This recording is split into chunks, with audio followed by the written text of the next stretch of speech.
Ito. Are you in coma? You're not in a coma. At the risk of Is that the, you know, under Senator Soto, hindi Wag na ganun. pare.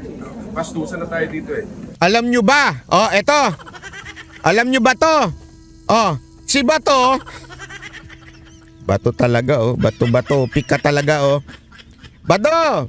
Kesyo ang dahilan daw ng isa sa mga trigger. Hindi naman niya sinabing dahilan. Pero yung parang trigger point daw na kaya nagkaroon ng palitan sa Senado, it's because pinansin yung hindi parang gusto kasi ata ni Bong Revilla na wag umattend doon sa kung hindi umattend through online o through Zoom. Ha? Alam nyo kasi sa totoo lang, nung napanood ko itong video, alam nyo yung nangyari kay Bong Revilla, hindi ho biro ho yun. Opera ho yun. Major opera. Tinanong ko yun sa mga doktor. Sabi nga nila dapat hindi yan dapat ipinapahinga yan kasi opera yan. Isipin mo opera. Pag inoperahan ka, hindi ka dapat maglakad muna o tumayo muna kasi nga may sugat. Kailangan mag-heal. Pag ginalaw mo yan, mabubugbog yan, mamamagayan. Lalo na kung sa paa. Oh, yung Achilles ba yun?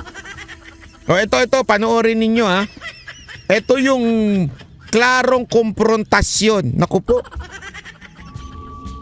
Nagkomprontasyon no si Subiri at saka si Bong, muntikan na pala sila magsuntukan.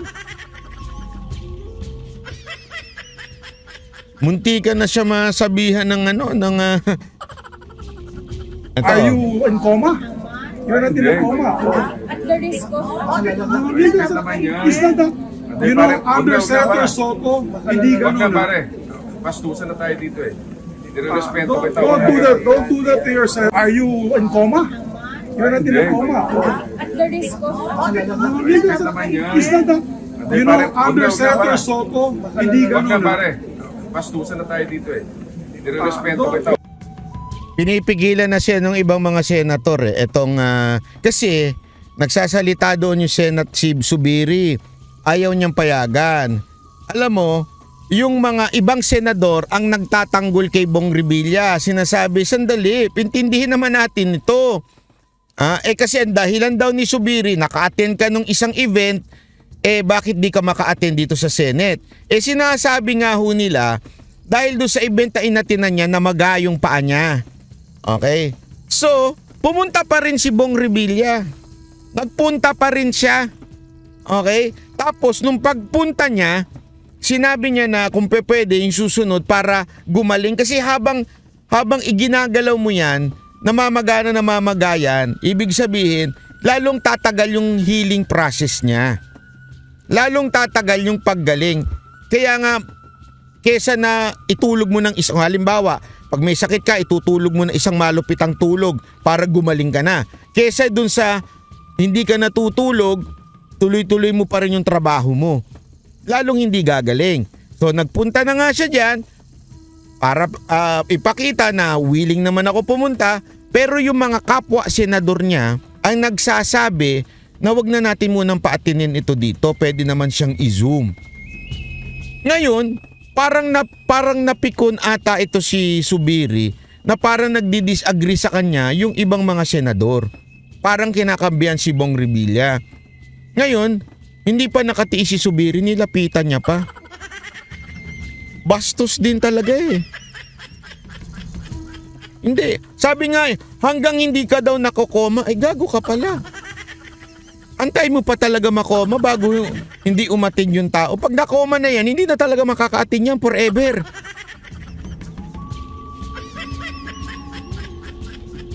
So yun lang ba ang dahilan nun? Kailangan makoma pa yung tao para hindi siya makaatin?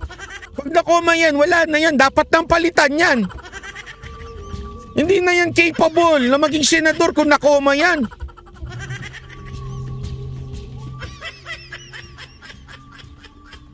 Diba? Anong tawag nyo dyan? Eto si Subiri, talaga nga namang medyo no? Hindi ko alam kung napipikon siya dahil ayaw sumunod o pinagtanggol nung mga ibang senador si Bong Revilla. Pinagtanggol kasi. Pag makikita nyo yung buong video, pinagtanggol yung ibang senador ito si Bong Revilla eh. Sinasabi nila na, sandali, bigyan naman natin ng ano yung tao. Hindi naman biro yan eh. Major operation yan. Oh, panoorin nyo pa ito ha. Paulit-ulitin natin. Are you in coma? You're not in a coma. At the risk of naman yan. Is that you know, under Huwag na, Senator pare. Soto, hindi Huwag na ganun. pare. Pastusan na tayo dito eh. Nire-respeto kita. Don't do that. Alam mo, muntik-muntigan na siya dito. Napapanood ko pa naman yung mga action film ni Bong Revilla. Pag sumapak yung gumaganon-ganon yun. Talagang nilapitan niya pa. Oh, may koma ka ba? Hindi, alam mo yung, minsan talaga, English lang to, kaya mukhang sosyal. Pero pag tinagalog mo, may koma ka ba? Doon ka lang mag-absent pag may koma ka. Pag na-koma ka, doon ka lang mag-absent. Pag wala, wag muna. Oh. Ganun kabastos yun. Instead na, alam mo yun, I understand. Kasi meron na nga, ikaw kaya, sabihan ka ng ganun, di ba? May sakit ka na nga. Nagpapaalam ka kung sakali, pwede bang i-zoom na lang. Eh dito nga sinabi niya, hindi, okay lang kahit hindi na. Kaya lang, pinaglaban si Bong Revilla ng ibang mga senador eh. Sasabihin mo doon sa tao may sakit. Bakit? Nakoma ka na ba? Pag nakoma ka na, tsaka ka na wag pumunta dito ha. Pag hindi pa, diretso. Kasi alam mo kung bakit? Balita ko kasi, nung January pa lang, meron nang nangangamoy na kudeta. Pero hindi si Chis Escudero, si Jinggoy. Si Jinggoy, siyempre kaibigan ni Bong Revilla. So may girian na between Jinggoy and Zubiri na nakatago lang, hindi masyado napapansin. At siyempre, lahat ng kaibigan ni Jinggoy, niyayari nito ni Zubiri. Tayo wala tayong kinakampihan dito ha. Wala tayong kinakampihan dito. Ang atin lang dito, medyo to si Zubiri, bait-baitan pagkaharap ng media. Di ba parang ang bait-bait niya na parang alam mo yung si Edo Manzanong style? Mabait si Edo Manzano ha. Ibig sabihin, bakit si Edo Manzano? Mabait si Edo Manzano sa personal ha. Di ba sa pelikula, parang mabait siya tapos siya pala yung magiging kontrabida? Kasi yung itsura niya parang mabait pero nagiging kontrabida. Parang ganun si Zubiri. Di ba? Si Zubiri pala, parang ganyan. Yung ang bait-bait, di ba sinasabi niya pa nga lagi sa media na kilala niyo ako. Ako ang pinaka friendly sa inyo. Ako yung pinaka maano sa inyo. Yun lang pala dun sa ano. Di ba? Hindi naman pala pambihira. Sabi nito, kahit saan paikot-ikutin, mali si Zubiri. Oo, mali talaga. O sabi nito, wag na si Edo Manzano, si Paulo Contis na lang. Ang sample. Hindi. Pasensya na, hindi ko kasi kapanahunan si Paulo Contis eh. Kapanahunan ko yung mga panahon nila Eddie Garcia, sila Edo Manzano. Si Edo Manzano magaling yan pagka naging bida, parang ang bait, di ba? Pero pag naging kontrabida yan, may pelikula si Edo Manzano at saka si Bong Revilla eh. Parang na kung saan si Edo Manzano kontrabida, tapos si Bong Revilla yung bida. Grabe, no? Panoorin ba natin? Are you in coma? You're not in a coma. at the risk of Alam mo, buti nga, tinan nyo, buti nga dito sinabi na ni Bong Revilla, tama na. Nakakabastos ka na. Instead na sinagot niya na, antay mo pa ako makoma bago abay putang ina. Ganun na pala dito. Kailangan munang makoma ako. Ano to? Buti nga hindi humirit yan eh. Asa na yung yung 12 billion. Balita pa nga namin 15 billion eh. Yung 12 billion napunta sa Comelec. Buti hindi siya humirit ng ganun Buti na lang.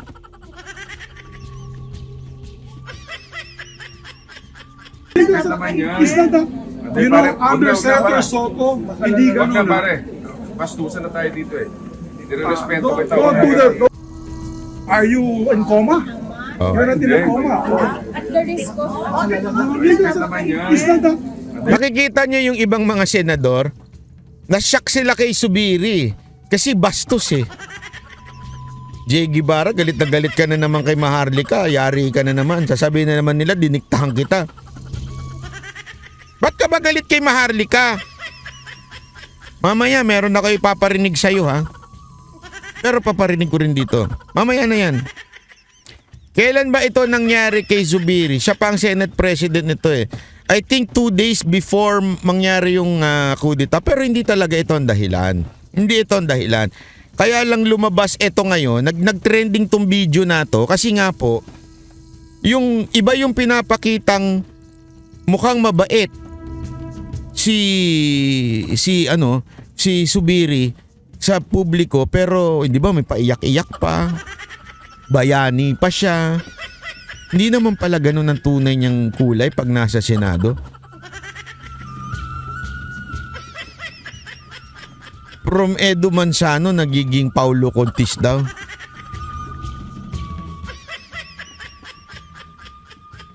O sabi nito, Banat ba yayakap ka rin ba sa misis ni Subiri given the chance? No.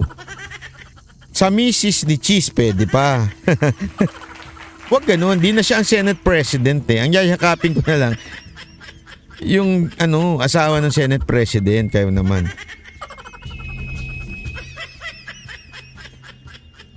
Ay nako, alam mo Subiri, meron tawag dyan, sabi nitong isang natin, karma is real, sabi.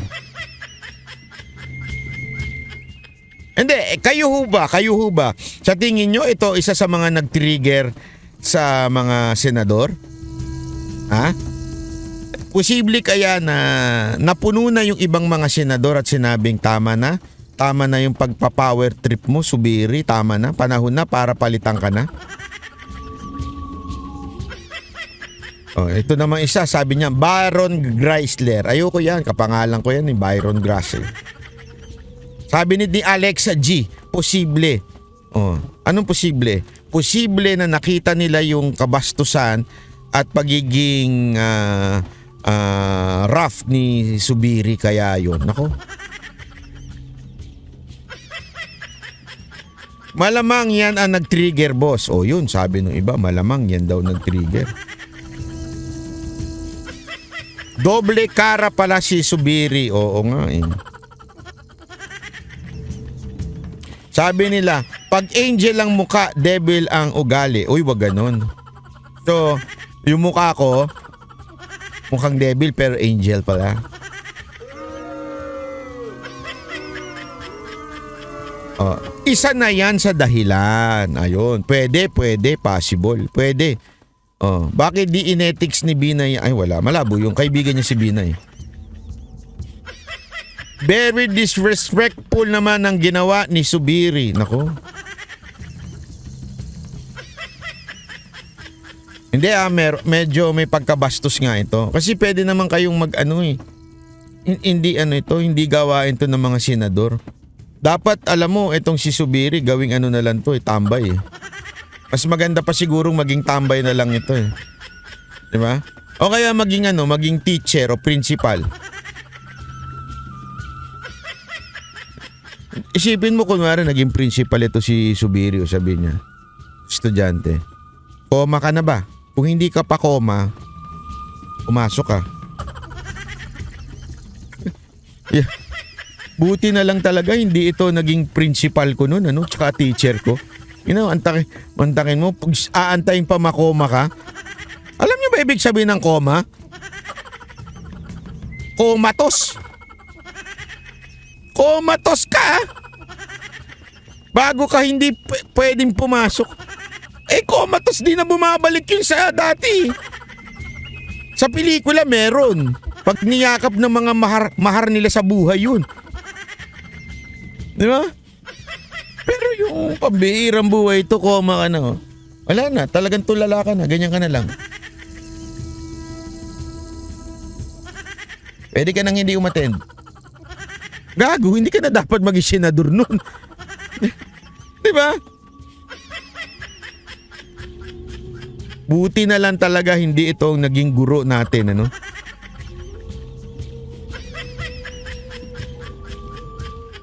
Ay nako, pambihira. Oh. Ay, nako, Subiri, nayari ka dito, na-video ka. Oh. Under Senator Soto, hindi Huwag na ganun. pare. Pastusan na tayo dito eh. Nire-respeto kita. Don't do that. Are you in coma? You're not in a coma. At the risk Natawa na si Senator Amy dun eh. Sabi ni Senator Amy, ay na, wag to maging presidente. Pag ito naging presidente, mantakin mo, bawal kang umabsent hanggang hindi ka nakokoma. Ha? Sa tingin ninyo, kung naging presidente ito, paano kaya si Remulla? Sabihin niya si Remulla, nakoma ka na ba? O pumasok ka.